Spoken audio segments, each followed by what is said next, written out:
नमस्कार। राष्ट्र, राष्ट्रियता, सभ्यता र संस्कारको संगम बागमती टेलिभिजनको समाचारमा स्वागत छ। म रेखा श्रेष्ठ। प्रारम्भमा मुख्य समाचार। वैशाख 30 गते देशभर सार्वजनिक बिदा दिन निर्वाचन आयोगको सिफारिस। बिहीबारसम्ममा 72 जिल्लाका लागि 1,77,75,000 मतपत्र छपाए।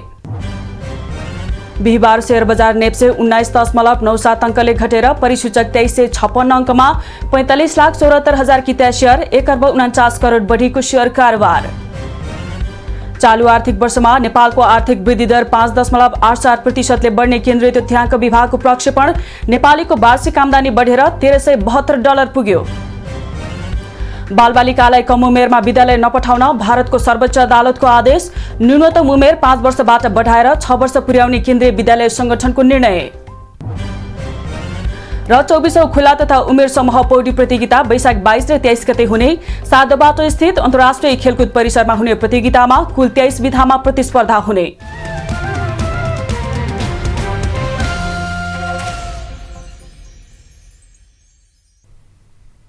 सुरु गरौं निर्वाचन आयोगको पत्रकार सम्मेलन सम्बन्धी समाचारबाट।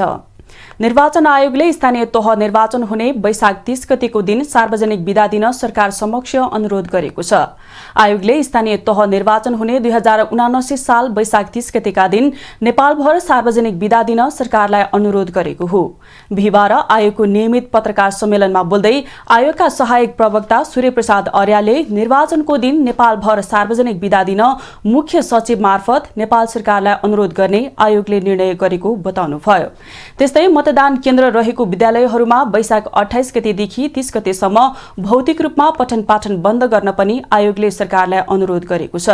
त्यसैगरी मतदान स्थल तथा मतदान केन्द्र तोकिएका सार्वजनिक विद्यालय, वडा कार्यालय, स्वास्थ्य चौकी तथा अन्य भवन एवं भौतिक संरचनालाई वैशाख 28 गतेदेखि 30 गतेसम्म प्रयोग गर्न दिन पनि आयोगले संघीय मामिला मन्त्रालय मार्फत सबै स्थानीय तहसँग माग गरेको छ। कार्यालय, स्वास्थ्य चौकी तथा अन्य भवन एवं भौतिक संरचना मतदान प्रयोजनका लागि उपयोग गर्न त्यस्ता भवन र भवन परिसर मिति 2079 वैशाख 28 गतेदेखि 2079 वैशाख 30 गतेसम्म उपलब्ध गराउन नेपाल सरकार संघीय मामिला तथा सामान्य मन्त्रालय मार्फत सबै स्थानीय तहलाई लेखी पठाउने। सहायक प्रवक्ता अर्यालले निर्वाचन आयोगमा बिहीबार दिउँसो 3:30 बजेसम्म आएको तथ्याङ्क अनुसार 1,53,002 जना उम्मेद्वारहरूको मनोनयन दर्ता भएको बताउनुभयो। यसमध्ये प्रमुखमा 3,510, अध्यक्षमा 3,387, उपप्रमुखमा 2,168, उपाध्यक्षमा 2,401, वडाध्यक्षमा 35,353, महिला सदस्यमा 26,532, दलित महिला सदस्यमा 23,931 र सदस्यमा 55,720 जनाको मनोनयन दर्ता भएको उहाँले जानकारी दिनुभयो। आयोगले बिहीबारसम्ममा 72 जिल्लाका लागि 1,77,75,000 मतपत्र छपाई गरिसकेको र 33 जिल्लाका लागि 51,81,000 मतपत्र ढुवानी गरिसकिएको जानकारी दिएको छ।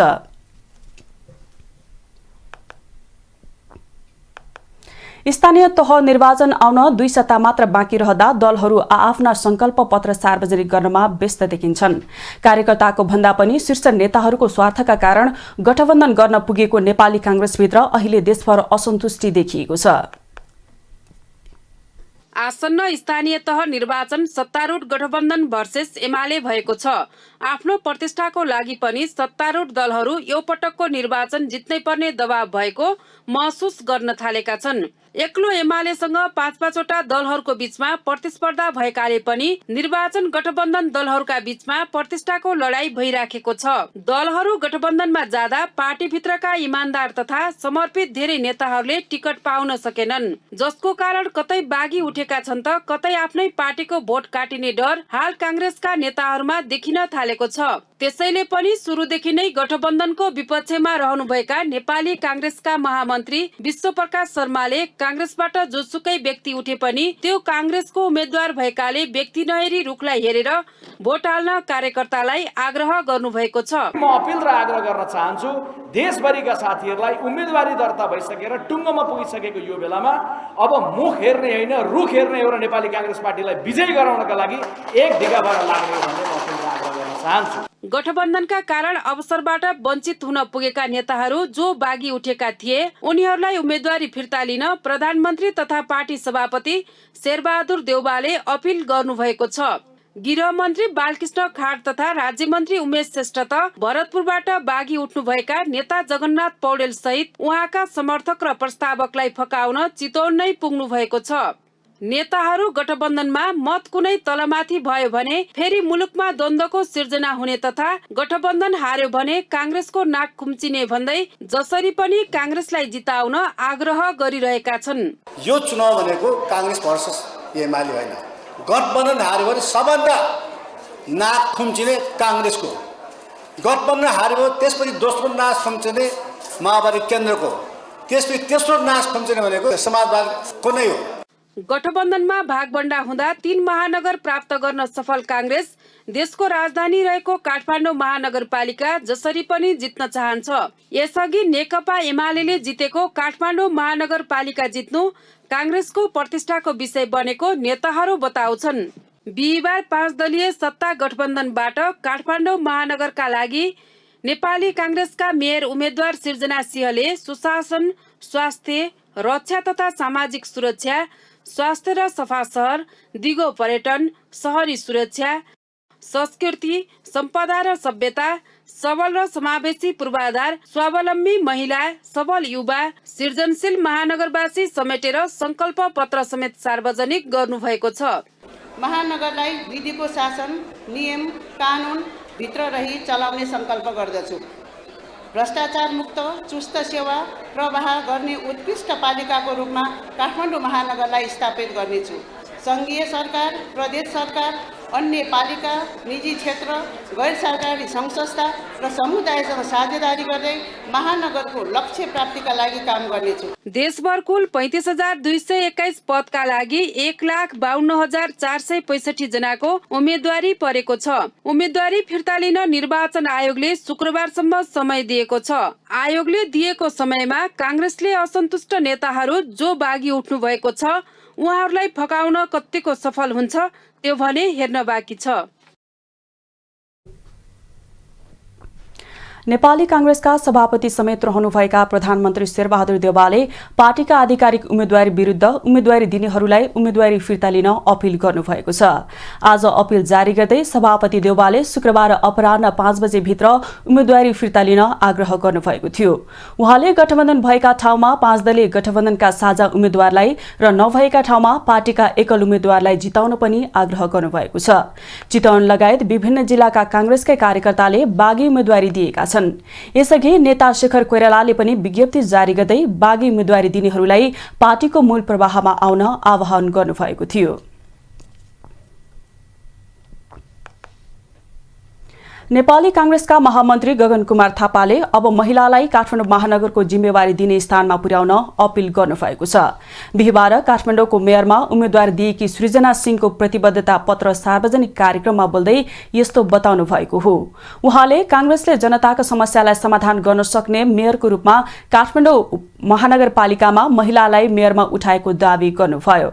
महामन्त्री थापाले कागजमा महिलालाई बराबर हक अधिकारको कुरा गरेर बाहिर दोस्रो दर्जाको सोच्ने प्रवृत्तिलाई हटाउन आवश्यक रहेको बताउनुभयो। कागजमा मात्रै दोस्रो दर्जाको नागरिक होइन बराबर हो भनेर हुन्छ।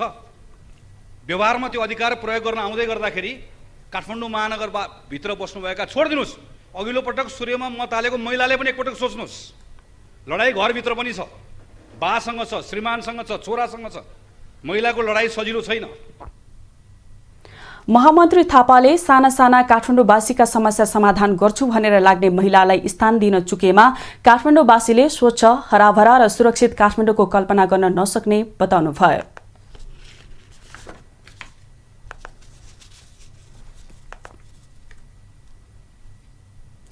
नेपाली कांग्रेसका प्रवक्ता डाक्टर प्रकाश शरण महतले एमाले नेता केशव स्थापितलाई मेयरमा जित्छु भन्ने सपना नदेख्न आग्रह गर्नुभएको छ। बिहिबार काठमाडौँको मेयरमा उम्मेद्वार दिएकी सृजना सिंहको प्रतिबद्धता पत्र सार्वजनिक कार्यक्रममा बोल्दै प्रवक्ता महतले यस्तो बताउनु भएको हो।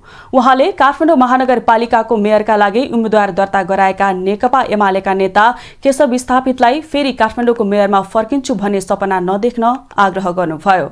उहाँले बागमतीको पानी धेरै बगिसकेको भन्दै अब फेरि त्यो पानी फर्किन नसक्ने जिकिर गर्नुभयो। प्रवक्ता महतले केशव स्थापितले चुनाव नजित्ने दावी गर्नुभयो। उहाँले नेताहरूले राजनीतिलाई मनोरञ्जनमय बनाएको आरोप लगाउनुभयो। अब हाम्रो स्थापितजीको मैले सुनिरहेको थिएँ नोमिनेसन गरेर निस्किँदै गर्दा गेम इज ओभर। म भन्छु उहाँको गेम इज ओभर। प्रवक्ता महतले नेपाली कांग्रेसप्रति नेकपा एमालेका अध्यक्ष ओलीले विभिन्न आरोप लगाएको र निर्वाचन आयोगले जारी गरेको आचार संहिताको धज्जी उडाएको आरोप लगाउनुभयो।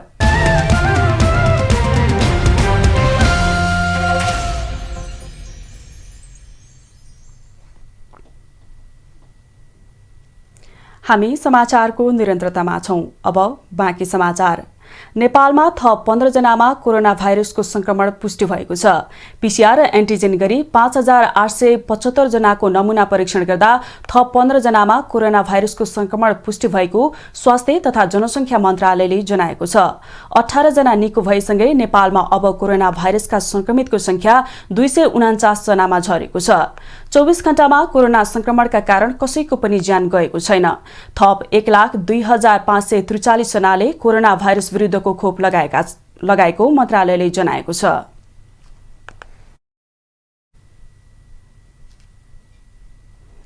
सरकारले हालसम्म 2,30,000 भन्दा बढी विद्युतीय राहदानी जारी गरेको बताएको छ। बिहिबार परराष्ट्र मन्त्रालयको नियमित पत्रकार सम्मेलनमा बोल्दै मन्त्रालयकै प्रवक्ता सेवा लम्सालले हालसम्म 2,30,527 थान विद्युतीय राहदानी जारी भइसकेको जानकारी दिनुभएको हो। उहाँले 69 जिल्ला प्रशासन कार्यालय, 14वटा इलाका प्रशासन कार्यालय र 23 वटा कूटनीतिक नियोगहरूबाट विद्युतीय राहदानी जारी भइरहेको बताउनुभयो। राहदानी सम्बन्धी कामलाई अझ व्यवस्थित बनाउन राहदानी विभाग र परराष्ट्र मन्त्रालय लागि परिरहेको उहाँले बताउनुभयो।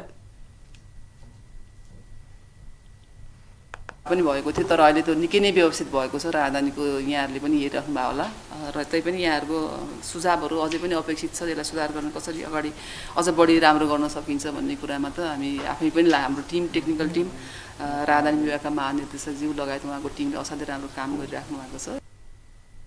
उहाँले राहदानी विभागमा संग्रहालय स्थापना गर्ने कार्य अन्तिम चरणमा पुगेको पनि बताउनुभयो।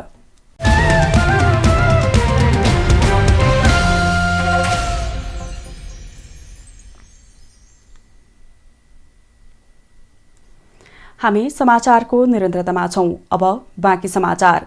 त्रिभुवन विश्वविद्यालयले यही 22 गतेदेखि जेठ 13 गतेसम्म चालू शैक्षिक सत्रको वर्षे बिदा दिने जनाएको छ। त्रिवी कार्यकारी परिषदको बैठकले वर्षे बिदाका सम्बन्धमा सत्रान्त बिदा अर्थात् सेमेस्टर सकिएपछि बिदा दिइने क्याम्पसहरूको हकमा सम्बन्धित अध्ययन संस्थाबाट नै बिदाबारे निर्णय गर्न सक्ने जनाएको छ। अरू क्याम्पस, विभाग र स्कुलहरूको हकमा भने आउने 22 गतेदेखि जेठ 13 गतेसम्म 23 दिन वर्षे बिदा दिने निर्णय गरेको विश्वविद्यालयले सूचना मार्फत जानकारी दिएको छ।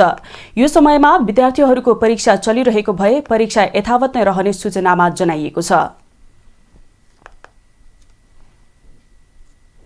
अब आर्थिक समाचार।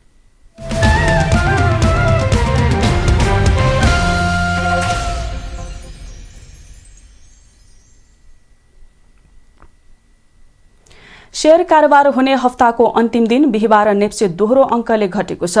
शेयर बजार परिसूचक नेप्से 19.97 अङ्कले घटेर 2356.20 बिन्दुमा झरेको छ। नेप्से घटे पनि कारोबार रकममा भने सामान्य सुधार आएको छ। 226 वटा कम्पनीका 45,74,000 किता शेयर 1,49,62,00,000 रुपैयाँमा कारोबार भएका छन्। बिहिबार सबै समूहको शेयर ओह्रालो लागेको छ। सबैभन्दा धेरै आइएमई जनरल इन्स्योरेन्स कम्पनीको 5 करोड 25 लाख रुपैयाँको शेयर किनबेच भएको छ। सबैभन्दा धेरै गुह्यश्वरी मर्चेन्ट एन्ड फाइनान्स कम्पनीको शेयर झण्डै 4% घटेको छ। समग्रमा बजार घटे पनि जाल्पा लघुवित्त कम्पनीको शेयर 10% बढेको छ।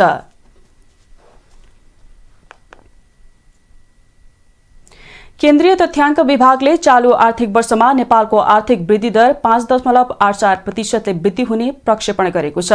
बिहीबार काठमाडौँमा पत्रकार सम्मेलन गर्दै तथ्याङ्क विभागले चालू आर्थिक वर्षमा नेपालको आर्थिक वृद्धि दर 5.84% वृद्धि हुने प्रक्षेपण गरेको हो। आर्थिक वर्ष 2078-79 को राष्ट्रिय लेखा तथ्याङ्क प्रस्तुत गर्दै राष्ट्रिय तथ्याङ्क विभागका निर्देशक ईश्वरी प्रसाद भण्डारीले बजार मूल्यमा अहिलेको राष्ट्रिय लेखा अनुमानमा आर्थिक वृद्धि दर 5.8% हुने प्रारम्भिक अनुमान गरेको बताउनुभयो। उहाँले कृषि क्षेत्रमा अहिलेको नेपालको आर्थिक वृद्धि दर 2.3% र गैर कृषि क्षेत्रको वृद्धि दर 6.9% रहेको बताउनुभयो। विभागले अनुमान गरेको आर्थिक वृद्धि दर 1 दशकको औसत वृद्धि भन्दा बढी हो। एग्रिकल्चर सेक्टरको अहिलेको आर्थिक वृद्धि दर 2.3% मात्रै छ र चाहिँ नन एग्रिकल्चर सेक्टर गैर कृषि क्षेत्रको चाहिँ वृद्धि दर 6.9% रहेको चाहिँ अहिलेको अवस्था छ। र अहिले चाहिँ हामी अर्थतन्त्रको साइज हेर्यौँ भने यो आधार मूल्यमा चाहिँ 41 खर्ब 5 अरबको चाहिँ साइज छ। निर्देशक अधिकारीका अनुसार नेपालीको वार्षिक आम्दानीमा पनि वृद्धि भएको छ। यो वर्ष नेपालीको वार्षिक आम्दानी बढेर $1372 पुगेको निर्देशक भण्डारीले बताउनुभयो। चालू आर्थिक वर्षको अर्थतन्त्र विस्तार सम्बन्धी विवरणमा प्रति व्यक्ति आय बढेको उल्लेख छ। गत वर्षको तुलनामा यो वर्ष नेपालीको आम्दानी $181 बढेको छ।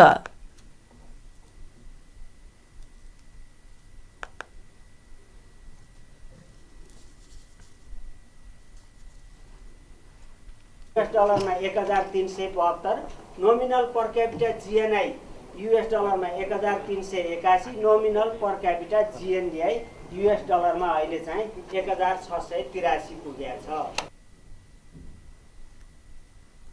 त्यस्तै नेपालको कुल गृहस्थ उत्पादन जीडीपी पनि वृद्धि भएको छ।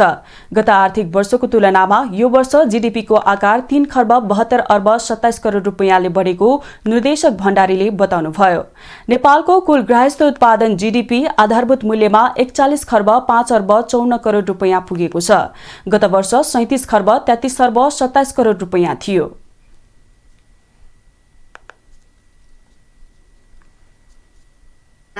अथवा अर्थतन्त्रको साइज भनेको 41 अरब 6 खरब बराबरको हाम्रो अर्थतन्त्रको साइज भयो भने यसैलाई पर्चेजर प्राइसमा उपभोक्ताको मूल्यमा भन्दाखेरि 48 खरब 52 अरब बराबरको हाम्रो अर्थतन्त्रको अहिलेको चाहिँ साइज छ।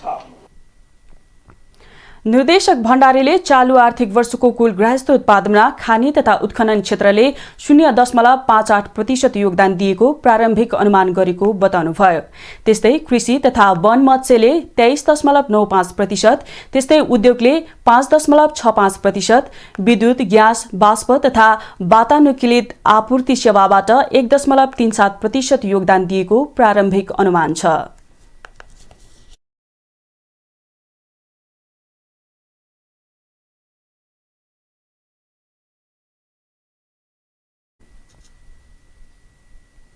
अब अन्तर्राष्ट्रिय समाचार।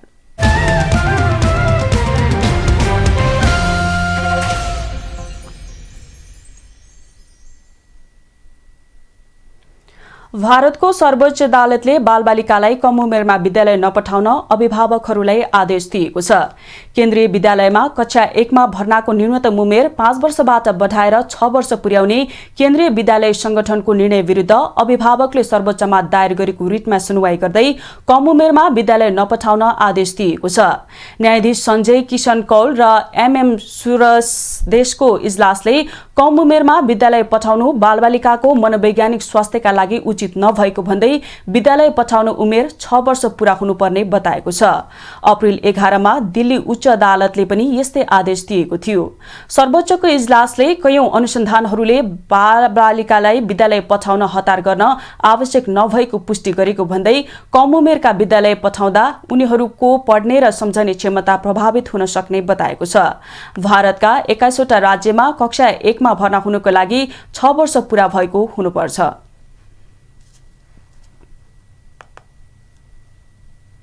युक्रेनी राष्ट्रपति भोलोदिमिर जेलेन्स्कीले रुसले ग्यास र व्यापारलाई युरोप विरुद्ध हतियारको रूपमा प्रयोग गरेको बताउनु भएको छ। रुसले पोल्यान्ड र बुल्गेरियामा हिजोदेखि ग्यास आपूर्ति बन्द गरेको छ। युरोपेली आयोगले पनि रुसले पोल्यान्ड र बुल्गेरियामा ग्यास निर्यात बन्द गरेर मोलमोलाई गरेको आरोप लगाएको छ। यस्तै रुसका राष्ट्रपति भ्लादिमिर पुटिनले युक्रेन युद्धमा हस्तक्षेप गर्न खोज्ने कुनै पनि देशले तत्काल रुसी प्रतिक्रियाको सामना गर्नुपर्ने चेतावनी दिनुभएको छ। पुटिनले आफूहरूसँग सबै खाले उपकरण रहेको र आवश्यक परेमा प्रयोग गर्ने भन्दै कुनै पनि देशले घमण्ड गर्न नहुने बताउनु भएको हो। पुटिनको भनाइलाई ब्यालिस्टिक क्षेप्यास्त्र र आणविक हतियारहरूसँग जोडेर हेर्न सकिने बीबीसीले जनाएको छ। युक्रेनका सहयोगी देशहरूले हतियारको आपूर्ति बढाएका बेला पुटिनको यस्तो चेतावनी आएको हो। अमेरिका सहित अरू देशले रुसलाई पराजित गर्ने सुनिश्चित गर्ने वाचा गर्दै युक्रेनलाई सैन्य सहायता दिइरहेका छन्।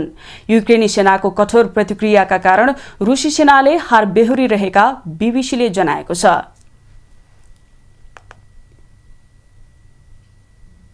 अब खेलकुद समाचार।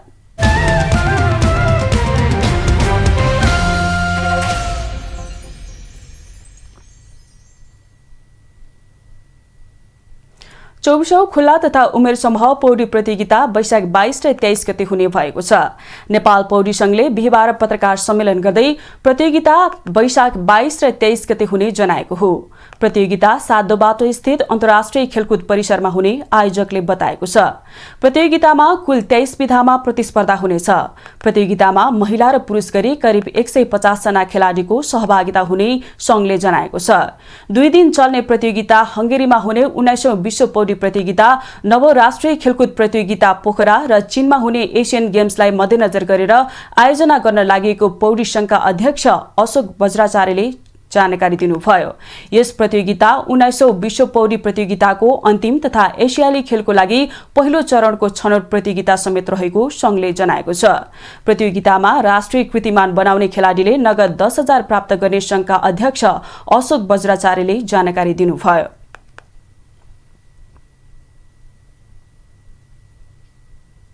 अब मौसम समाचार।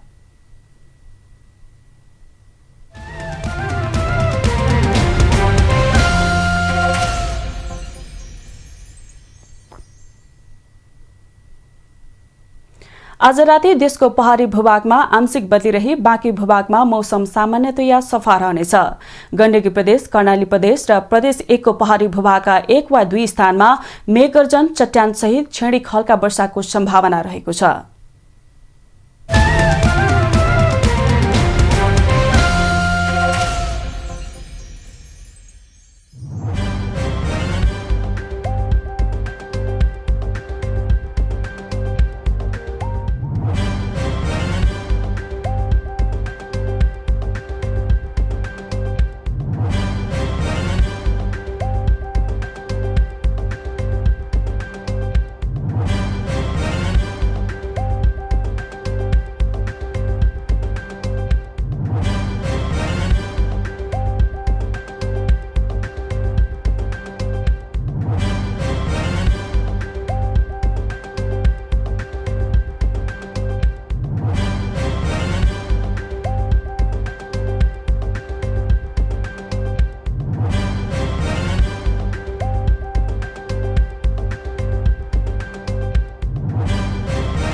समाचारको अन्त्यमा पुनः मुख्य समाचार।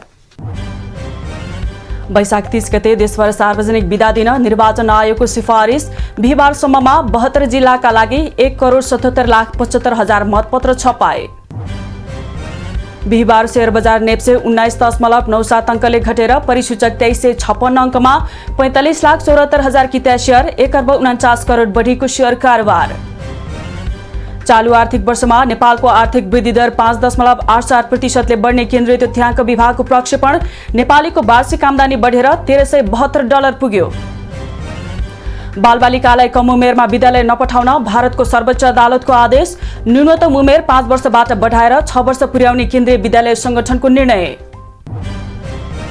र 24औं खुला तथा उमेर समूह पौडी प्रतियोगिता वैशाख 22 र 23 गते हुने साधोबाटो स्थित अन्तर्राष्ट्रिय खेलकुद परिसरमा हुने प्रतियोगितामा कुल 23 विधामा प्रतिस्पर्धा हुने।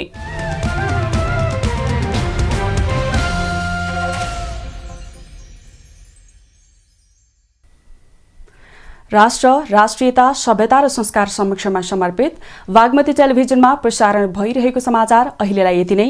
हेर्दै रहनुहोला वाग्मती टेलिभिजन। नमस्कार।